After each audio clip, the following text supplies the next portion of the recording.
A black waitress helped an elderly man every morning until his lawyers entered the restaurant accompanied by 4 bodyguards, looking specifically for her. The doorbell at Cafe Aurora rang at 8:47 a.m. But it wasn't the familiar sound that made Kayla stop what she was doing. It was the absolute silence that followed. 5 men in black suits had just entered the small restaurant, and the tension in the air was so thick that even the sizzling of the frying pan stopped. Kayla Santos, 29, was cleaning a table when she looked up and saw something she would never forget. 4 huge men, clearly security guards, flanked a gray-haired gentleman carrying an expensive leather briefcase. His eyes scanned the room until they found hers. "Are you Miss Kayla Santos?" asked the man with the briefcase, walking directly toward her. Kayla's heart raced. Problems with the law? Her mother's debts? She nodded timidly, unable to find her voice. The whole restaurant was now watching. Rosa in the kitchen, her boss Wim behind the counter, the few morning customers. "My name is Dr. Hamilton, attorney for the Whitmore family. I need to speak with you about Mr. Robert Whitmore." Kayla felt the floor shake beneath her feet. Robert, the quiet old man at table 7, who had been coming to the cafe every day for 2 years, who always arrived at 7:30 a.m., ordered black coffee and whole wheat toast, and never said more than a whispered good morning. The 78-year-old man for whom she had developed an inexplicable affection. Is he okay?" she managed to ask. Dr. Hamilton bowed his head slightly. "Mr. Whitmore passed away last night at home, in his sleep. He left very specific instructions about you." Kayla's legs buckled. Robert was dead. The old man she helped cut his toast because his hands trembled, whom she always served with an extra smile because she sensed his loneliness, who left a tip of exactly $2 every day, more than he could afford, but which she accepted because she knew it was important to him. "I'm sorry," she murmured, her eyes welling up, "but I don't understand why he left something for you." Dr. Hamilton interrupted, opening the folder. "Mr. Whitmore was, let's say, a very private person about his financial situation. You need to come with us now to the office." Wim approached, nervous. "Kayla, what's going on?" "She didn't do anything wrong, Doctor." Hamilton smiled for the first time. "On the contrary, she did everything right." Kayla looked around the small cafe where she had worked for 4 years. The same place where she had faced looks of contempt for being the only black employee, where she had heard whispered comments about people like her serving food. The place where Robert had appeared one day and, unlike everyone else, treated her with the dignity she deserved. As she untied her apron with trembling hands, Kayla had no idea that the next few minutes would change her life in ways she could never have imagined in her wildest dreams. Because Robert Whitmore wasn't just a lonely old man, and his family was about to discover that underestimating a black waitress would be the biggest mistake of their privileged lives. If this story of kindness and unexpected secrets touched your heart, don't forget to subscribe to the channel to find out how a simple gesture of humanity would turn into the most satisfying revenge against the deep-rooted prejudice of a millionaire family. Dr. Hamilton's office occupied 3 floors of a building in the city's financial center. Marble, dark wood, and a panoramic view that cost more than Kayla's annual salary. She felt tiny walking through the silent corridors, her worn sneakers making noise on the shiny floor. "This way, Miss Santos," said Dr. Hamilton, guiding her to a meeting room where 3 people were already waiting. And Kayla knew immediately that these were the people who would despise her most in the world. Seated in leather chairs that looked like thrones were Victoria Whitmore, a 50-year-old woman with a kind of cold beauty that comes from decades of privilege. Her son Bradley, 28, wearing a suit that cost more than Kayla's car, and a young blonde woman she assumed was the daughter-in-law. Victoria barely looked up when Kayla entered. Bradley examined her from head to toe with an expression of barely concealed disgust. "Is this the person?" he asked, as if Kayla were some kind of exotic insect. "Bradley, please," murmured Dr. Hamilton. But Kayla noticed that even he seemed uncomfortable with her presence there. "Have a seat," instructed the lawyer. Pointing to an isolated chair across the table, Kayla sat down. Trying to ignore how she felt like a defendant in a courtroom, Dr. Hamilton opened a bulky folder. "Mr. Robert Whitmore's will was registered 3 months ago when he was diagnosed with pancreatic cancer. He chose not to inform his family about the disease." Victoria raised a perfectly shaped eyebrow. Typical of Dad, always dramatic until the end. "He left specific instructions on how the reading should be conducted." Hamilton continued. "First, for the family. The Beacon Hill mansion, the 2 summer homes, the art collection valued at $12 million, and a $50 million trust fund to be divided equally between Victoria and Bradley." Kayla felt the breath escape her. $50 million. It was more money than she could even imagine. Bradley visibly relaxed. "Well, at least the old man didn't completely lose his mind." "However," Dr. Hamilton continued, and Kayla noticed a subtle change in his tone. There is a second part of the will that refers to the family business. Victoria frowned. What second part? Hamilton turned the page. The Whitmore Holdings restaurant chain, including 47 establishments in 6 states, the distribution center, and all related commercial assets. He paused, looking directly at Kayla, are left in their entirety to Miss Kayla Santos. The silence that followed was deafening. Victoria turned pale as a sheet. Bradley literally choked. This is a mistake, Victoria said, her voice controlled but with a hysterical note. It has to be a mistake. There is no mistake, Hamilton replied calmly. In addition, there is a $15 million operating fund earmarked exclusively for restaurant improvements and expansion. Also under Miss Santos's complete control. Bradley exploded. That's ridiculous. She's a waitress. She didn't even know my grandfather. For the first time since she had arrived, Kayla found her voice. I did know Robert. Every day for the last 2 years. Robert, Victoria laughed, a harsh, unpleasant sound. You called him by his first name, as if you were friends. We were friends, Kayla said firmly. He told me about his favorite books, about how he missed his wife, about how what? Bradley interrupted, leaning forward like a predator. About how easy it would be to manipulate a lonely old man. About how much money he had? The accusation hit Kayla like a slap. I didn't even know he had money. I thought he was just a retiree who, please, Victoria said contemptuously. A black waitress at a cheap cafe doesn't get $80 million by chance. You knew exactly what you were doing. Dr. Hamilton slammed his hand on the table. Enough, Mr. Whitmore's instructions were clear. There is also a personal letter from Miss Santos. He handed Kayla a sealed envelope, with trembling hands. She opened it and began to read aloud. My dear Kayla, if you are reading this, then my time has come to an end. For 2 years, you were the only person who treated me like a human being, not a bank account. You didn't know that I owned the restaurant chain where you worked. You didn't know that I observed every gesture of kindness you showed, not only to me but to all the customers. Victoria let out a snort of disbelief. But Kayla continued, in the last months of my life, I pretended to need help cutting my toast to test whether your kindness was genuine or calculated. You never asked anything personal, never treated me as a source of favors. When the young homeless man came into the cafe and you paid for his meal out of your own pocket, you didn't know I was watching when you defended Rosa in the kitchen from that rude customer's harassment. You didn't know it reached my ears. Bradley and Victoria exchanged increasingly alarmed glances. My family will inherit my personal wealth. But my businesses will go to someone who understands that feeding people is about dignity. Not just profit, Kayla. You have a heart that this family lost long ago. Use these resources to show the world that kindness and success can go hand in hand. Kayla finished reading with tears in her eyes. The silence in the room was thick as concrete. Finally, Victoria stood up abruptly. We're going to contest this. We're going to prove she manipulated him. Good luck, Doctor, Hamilton said coldly. Mr. Whitmore spent 3 months documenting every interaction with Miss Santos. He hired private investigators to check her character. He has security footage, witnesses, complete records. This will is bulletproof against any challenge. Bradley slammed his fist on the table. This is insane. She doesn't know how to run a company, Mr. Whitmore appointed an advisory board to guide her, Hamilton replied. And he made it clear that any attempt at sabotage by the family would result in the complete revocation of their inheritance as well. Victoria looked at Kayla with pure hatred. You may have fooled a sick old man, but you won't last a week in the business world. We're going to destroy you. Kayla stood up slowly, feeling something new growing inside her. It wasn't fear, but a fierce determination she didn't know she possessed.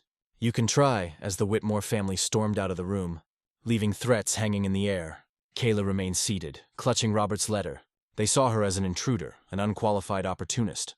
What they didn't know was that Kayla Santos had grown up in a neighborhood where every day was a struggle for survival, where she had learned that underestimating someone based on their appearance was the first step to her own downfall. And now, for the first time in her life, she had the resources to prove that kindness was not weakness. It was the most powerful weapon there was. Every look of contempt from the Whitmore family only reinforced a truth they would discover too late. When you underestimate someone who has nothing to lose, you give them everything they need to win. The next 2 weeks were like being forced to dive into the ocean when you barely know how to swim. Kayla found herself literally the owner of a restaurant empire she had no idea how to run. While the Whites worked tirelessly to make her life hell, the first meeting at Whitmore Holdings headquarters was an orchestrated humiliation. Bradley had summoned all the regional managers, 15 middle-aged white men wearing expensive suits and expressions of barely concealed contempt.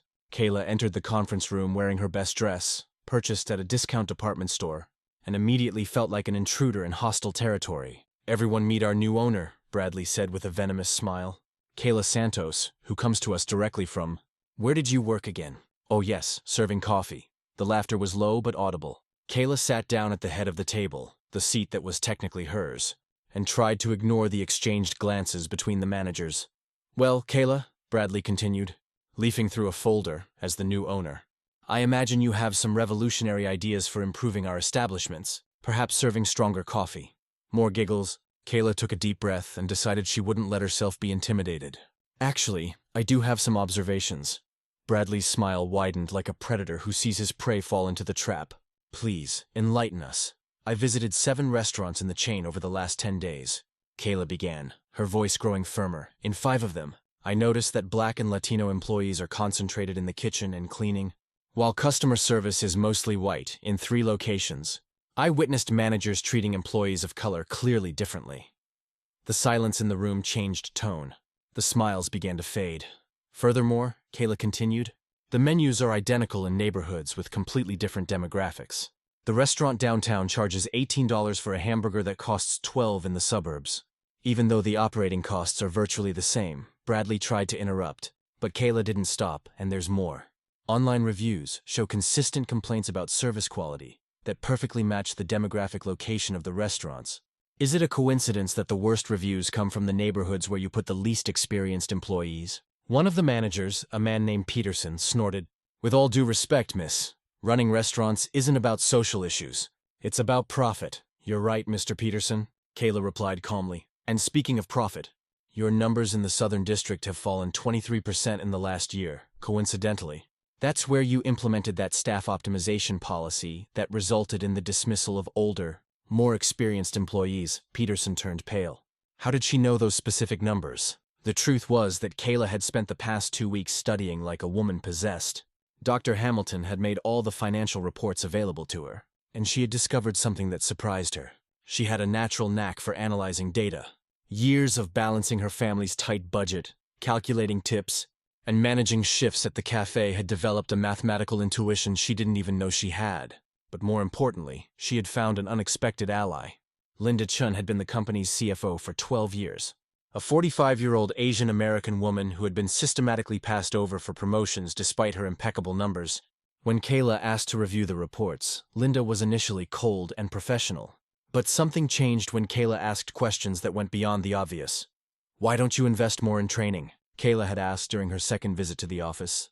"Turnover costs are eating up 15% of net profit." Linda stopped typing and looked at her for the first time with genuine interest. "You really read the reports. I read them 3 times, Kayla admitted. "And there are some things that don't make sense." That's how Linda began to show Kayla the data that no one else saw. The inconsistencies, the strange patterns, the numbers that didn't add up.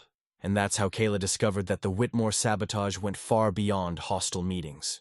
Bradley was actively undermining operations. Transfers of competent employees to worse positions, cancellation of contracts with efficient suppliers, artificial increase in expenses at certain restaurants. He was trying to make the company look unstable and poorly managed to justify a forced sale. "He thinks you'll give up in a few weeks," Linda explained one evening after work, showing spreadsheets on the computer. "The plan is to create an operational crisis, then offer to solve it by buying it back for a fraction of its value. And Victoria knows about this. Victoria is coordinating the legal side. They already have lawyers looking for loopholes in the will." Kayla felt a mixture of anger and determination growing inside her. "And you? Why are you helping me?" Linda laughed bitterly. "Because I watched Bradley waste millions on innovations that anyone with 2 brain cells knew were going to fail. Because Victoria called me daddy's helper to my face when I questioned a dubious investment. And because Robert Whitmore hired me when no one else would give an Asian woman a chance in corporate finance. He believed in people others underestimated." It was then that Kayla realized she wasn't alone. Robert had left behind more than money and restaurants. He had left behind a network of loyal people who had been marginalized or ignored by the family. In the days that followed, Kayla began to meet these people. Marcus Williams, the Black manager of the most profitable restaurant, who had been promoted to the worst-performing location shortly after his arrival. Sophia Morales, a talented chef who had been prevented from implementing changes to the menu because she didn't understand the clientele. James Park, a digital marketing specialist who had suggested campaigns targeting diverse communities and was ridiculed in meetings. They all had something in common. They were competent, dedicated, and systematically sabotaged by the whites. "Robert talked to us," Marcus said during a discreet lunch. Not officially, but he knew. He asked questions, he observed. "I think he was documenting everything." Documenting what? How the family treated employees, how they wasted money, how they were destroying the company he built from the inside. It was Sophia who gave him the most important clue. "There's a safe in his office. It was never opened after his death. The lawyers said only you have authorization." That night, Kayla was alone in Robert's old office on the executive floor. The safe was hidden behind a painting, a combination doctor. Hamilton had given her in a sealed envelope. Inside, she found something that made her heart race. Years of discreet recordings, conversations, meetings, phone calls. Robert had meticulously documented every questionable decision, every prejudiced comment, every example of the family's mismanagement. There was more. Private investigations into Bradley and Victoria's personal finances, reports on shell companies, offshore accounts, and what appeared to be a complex money laundering scheme using the restaurants as a front. "My God," Kayla whispered, leafing through documents that showed how millions of dollars had been embezzled over the years. Her phone vibrated, a message from Bradley. "I hope you're enjoying playing businesswoman next week. We have a meeting with investors interested in buying. I'm sure they'll make an offer that even you will understand." Kayla smiled for the first time in days. They really thought she was just a scared waitress playing with grown-up things. They had no idea that they had just declared war on someone who now had enough ammunition to destroy not only their reputations, but their freedoms. As she carefully organized the evidence Robert had left behind, Kayla felt something growing inside her. She was no longer the intimidated girl who had left the courthouse a few weeks ago. She was a woman who finally understood that Robert had not only given her a company, he had given her the tools to prove that underestimating someone because of their background was the first step towards self-destruction. Bradley's meeting with investors would be in 5 days. He expected to present a company in crisis, managed by an incompetent, ready to be sold for pennies. What he didn't know was that Kayla had spent the last few weeks not only learning how to run a business, but figuring out how to completely dismantle the life of anyone who tried to take away what was rightfully hers. Because when you grow up surviving in a world that constantly doubts your ability, you learn a truth that privileged people will never understand. The difference between appearing strong and being truly dangerous is that the second option comes with evidence, allies, and a plan so well crafted that when it is finally revealed, it is too late for any defense. The meeting with potential investors was scheduled for 10 p.m. in the executive lounge on the 30th floor. Bradley had chosen the location strategically, a room with a panoramic view of the city, an imported marble table, and an air of power that he believed would intimidate any waitress who was out of place. Kayla arrived 5 minutes early, carrying a simple briefcase and accompanied only by Linda Chun. The 5 investors were already seated. Middle-aged white men in expensive suits with the cynical looks of people who were there to make a quick and lucrative deal. "Gentlemen," Bradley announced with his most charming smile, "allow me to introduce our current owner, Kayla Santos. As you can see, she is a little overwhelmed with the responsibilities of the company." Victoria, elegant in her designer suit, added with feigned sympathy, "Poor thing, she really tried. But running a restaurant empire isn't like serving coffee, is it, dear?" Kayla sat calmly at the head of the table, the place that was rightfully hers. "Thank you for coming, gentlemen. Before we talk about any sale, I believe you deserve to know some facts about the company you are considering buying." Bradley laughed. "Kayla, please. You gentlemen aren't here to hear theories from an employee. You're here to do serious business." "You're right, Bradley," Kayla agreed, opening her briefcase. "Serious business requires complete transparency. For example, did you know that in the last 18 months, $2.3 million has simply disappeared from the financial reports?" Bradley's smile faltered slightly. "I don't know what you're talking about." Kayla distributed copies of documents to the investors. Transfers to offshore accounts, overpriced contracts with shell companies, fake invoices, all signed by Bradley Whitmore. Mr. Henderson, the lead investor, leafed through the papers, his interest clearly piqued. "These numbers don't match the reports we received." "Because the reports you received were doctored," Kayla replied. Linda connected a laptop to the room's projector. "Dr. Hamilton, may you come in, please?" The door opened, and the lawyer entered carrying a box of evidence. Victoria instantly turned pale. "What the hell is going on here?" Bradley exploded, standing up abruptly. "Justice," Kayla said simply. The first recording appeared on the screen. It was Bradley's unmistakable voice on a phone call. I need the sales in the Southern District to look terrible. Cancel the contracts with the cheap suppliers, and hire those friends of ours who charge triple. When the waitress realizes she's in the red, she'll want to sell quickly. The room was deathly silent. Victoria tried to get up, but Dr. Hamilton gently stopped her. Please remain seated. There's much more. The second recording showed Victoria instructing accountants to manipulate reports. The third revealed explicitly racist conversations about Kayla. The fourth documented how they had bribed suppliers to deliberately deliver low-quality products to restaurants after Robert's death. My God, murmured one of the investors. You were sabotaging your own company to force a fraudulent sale. Bradley was sweating visibly now. That was taken out of context. She's trying to frame us, context? Kayla smiled coldly. What context justifies this? A security video from the office appeared on the screen showing Bradley destroying important documents 3 days after Robert's death. His voice was clear. Burn everything. The little black girl can't find out the real numbers. Victoria finally exploded. You recorded private conversations. That's illegal, actually, Dr. Hamilton interjected. All of these recordings were made by Robert Whitmore himself on his private property and in his personal office, places where he had every legal right to record. He had suspected for years that you were stealing from him. Henderson looked at his fellow investors. Gentlemen, I believe we have no interest in a company involved in financial fraud. Wait! Bradley shouted desperately. She's lying. She's a manipulator. A what, Bradley? Kayla asked calmly. Go ahead, in front of all these respectable gentlemen. Tell me exactly what you think I am. Bradley opened and closed his mouth like a fish out of water, knowing that any words he uttered would only confirm the prejudice that the recordings had already exposed.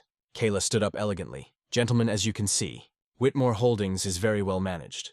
The problem was never management. It was internal sabotage. Now that that has been resolved, our growth projection for the next 5 years shows a 300% increase in profitability. Linda presented the real numbers. Without the Whitmore's manipulation, the company was incredibly solid and profitable. Therefore, Kayla continued, I am no longer interested in selling, but I have an alternative proposal.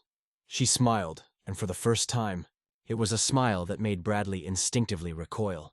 I am buying your share of the inheritance. I can offer $5 million for each of your shares. $5 million? Victoria exclaimed. Our inheritance is worth $50 million. Was worth, Dr. Hamilton corrected, before the evidence of fraud that has just been presented, with criminal proceedings underway, a federal investigation for money laundering, and the public exposure that is about to happen. Your stake in the company isn't even worth that. Kayla opened a sealed envelope. Gentlemen, investors, you may be interested to know that I have already delivered copies of all this evidence to the FBI, the IRS, and the New York Times. The story comes out tomorrow morning. Bradley's face was red as a tomato. You can't do this to us? We're family. Kayla laughed, but there was no humor in the sound. Family doesn't try to destroy the company the patriarch built. Family doesn't steal, and family certainly doesn't use expressions like little black girl when they think no one is listening. Victoria tried one last card, her mask of civility finally falling completely. You may have these recordings, but no one will accept a person like you running a serious company. You don't belong in this world. Kayla looked around the room at the investors who now watched her with obvious respect. At Linda, who smiled proudly. At Dr. Hamilton, who nodded approvingly. You're right, Victoria. I don't belong in your world. I belong in a world where character matters more than pedigree, where competence is worth more than connections, and where treating people with dignity is not optional. She paused, savoring the moment. That's exactly why I'm going to thrive where you failed. Henderson stood up, extending his hand to Kayla. Miss Santos, it would be an honor to do business with someone of your integrity. When you're ready to expand, come see us. As the investors greeted Kayla and completely ignored the whites, Bradley and Victoria gathered their belongings in humiliated silence. Their privileged lives, built on arrogance and prejudice, had crumbled in a single morning. At the door, Victoria turned one last time. This won't last. You're going to fail, and when you do, no one will be there to help you. Kayla smiled serenely. Victoria, you've already given me the greatest gift possible. You underestimated me so much that you gave me the time and space to show what I'm really capable of. Thank you for that. Alone in the room after everyone had left, Kayla looked out the panoramic window at the city she could now call her own. Robert had left her more than a company. He had left her a lesson on how to turn prejudice into fuel for success. But Kayla's story was far from over. Because when you disarm people who have always had everything, they don't give up easily. And what the whites didn't know was that their public humiliation was just beginning. and it would be far more devastating than any business meeting could have anticipated. 6 months later, Kayla was on the cover of Forbes magazine as Breakthrough Businesswoman of the Year. Whitmore Holdings had become the most profitable restaurant chain in the region. With 23 new locations and a nationally copied diversity program, Bradley worked as a sales manager at a department store after being fired from 3 jobs for attitude problems. Victoria was selling insurance over the phone, her mansion mortgaged to pay lawyers. At the grand opening of the new downtown restaurant, Kayla cut the ribbon next to a framed photo of Robert. "Thank you for teaching me that kindness is power," she whispered. Marcus, now regional director, smiled. He knew how to pick people. The best revenge is not to destroy those who underestimate you. It's to build something so great that they spend the rest of their lives wondering how they could have been so blind. Kayla proved that character trumps privilege. If this story inspired you, subscribe to the channel.